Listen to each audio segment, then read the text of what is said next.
lot of us throw seeds out once we're done eating fruit, but you could be throwing something out that's more valuable than the fruit itself. Seeds actually fetch a pretty high premium, and you'll be missing out if you choose to neglect on this little niche that any homesteader could get into. I started a little seed company over a year ago that specializes in selling tropical fruit tree seeds and cuttings that I sell strictly through mail order. It quickly went from making a couple sales to over 30 to 40 sales per week. And pretty soon I was making $2,000 a month off this little side hustle. It was finally a decent income that I was making off of my homestead. After all the hours put in and the fees taken out by Etsy, I average about $28 per hour. That's a pretty good deal. Not too bad if you ask me. Now my daughter runs everything. It just got to be too much with all the other things I have going on. So I let her run the business so that she could start saving up for a car when she turns 16, which is about 3 to 4 years from now. But she's all about it. And we've slowed it down a bit so that she can manage it while going to school. So now we get about 5 to 10 sales per week. That's still a pretty decent income for a 13-year-old girl, right? And I taught her everything she needs to know to run the business. Now I'm going to teach you. I believe there's plenty of business to go around in this industry. There are plenty niches to fill. You might be like me and sell fruit tree seeds. You might specialize in seeds from annual vegetables. Perhaps you like selling cuttings of plants, maybe you want to get into ornamentals or orchids or flowers. There's so much room to get into the mail order seed business. And that's a good thing. More of us should be doing it, right? The more plants we get people to grow out there, the better the world's going to be. So I'm going to dive into how I started my seed business. But make sure you stay to the very end because I have a very special offer for those of you who are serious about starting a seed business. Now, I got started selling seeds primarily because of my YouTube channel and blog. I was looking for a product that I can sell to help make my online endeavors more profitable. And I always loved the idea of starting a seed company, but I always thought it was going to be something that was hard to get into. That is, of course, until I just started doing it. You see, one day I thought, hey, I'm going to start selling the seeds from this abiu tree over here and see if anyone buys them. So I opened up a little Etsy account and waited to see what would happen. And boy, did people start buying them. You never know what's going to happen if you don't try, right? If you have an idea brewing in your head, give it a go, man. You never know where it might lead to.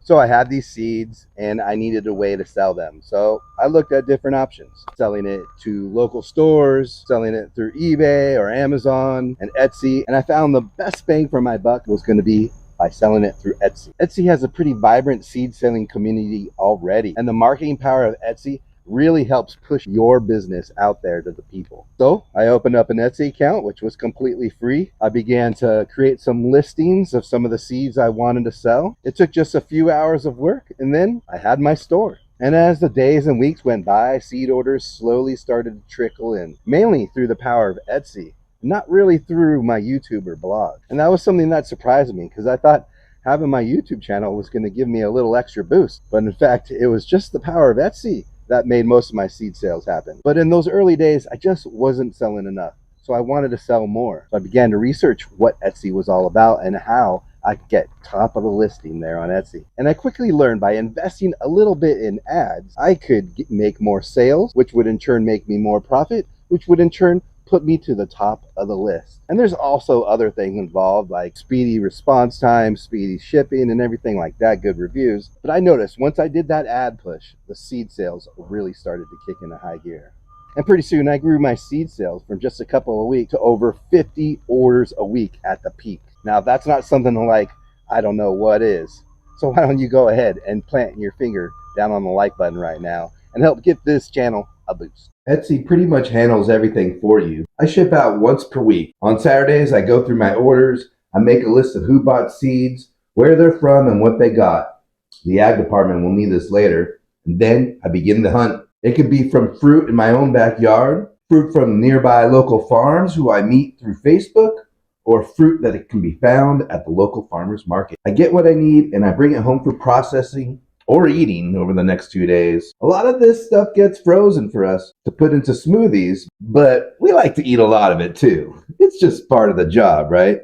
Real tough, I know. With cuttings, you have to take extra special care to make sure they don't have any pests like scale on them. So we carefully wash and inspect each stick, removing any pests that we see. The ag office requests that all cuttings are cut at least 1 foot from the ground. I make my cuttings at least 6 inches long and aim to have 3 nodes with each cutting. Okay, so now we have our seeds all cleaned up and ready to pass inspection. It's time for us now to package them up. For our recalcitrant seeds, these are seeds that are live and fresh. They cannot be dried out. We wrap them in wet paper towels and seal them in these Ziplocs with our label on them. Seeds that can be dried can simply be inserted into small seed packets. And cuttings, we seal up in a Ziploc bag without any sort of wet paper towels or anything.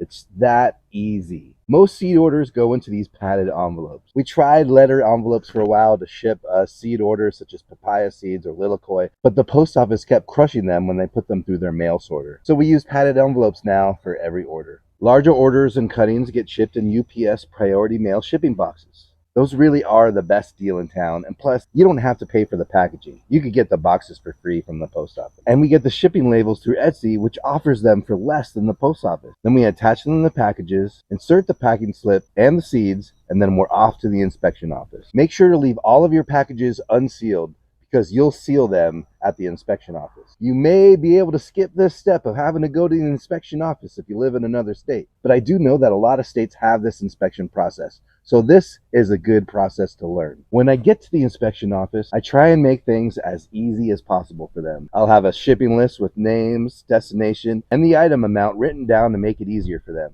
I'll get all the seeds out for them to inspect, and when they're done, I'll quickly get them all repackaged again. They're looking for pests, fruit debris, and rooting when they inspect the seeds and the cuttings. And then they do their stamping thing, and we're free to go. Now, of course, there are plenty of other nuances that go into running a successful seed company like this. And if you want to learn more about starting a seed company of your own, I'm putting together a live workshop so that I could get deeper into running a seed company. We'll go over everything that we went over here just in greater detail. Step by step, how to set up your Etsy store, where to source seeds, exactly how to clean and prepare your seeds, and exactly what the steps are with dealing with the inspection office. Click on the link down in the description below to sign up for this live event. This is the first time I'm doing something like this, so I'm only opening spots for a few people. So make sure that you reserve your spot today. And if you're really interested in getting started on this seed selling journey, why don't you watch this video right here on how to set up your very own food forest? Because eventually you're going to need seeds to sell, right? Might as well grow them. Check out that video. Until next time, everyone, a hui ho.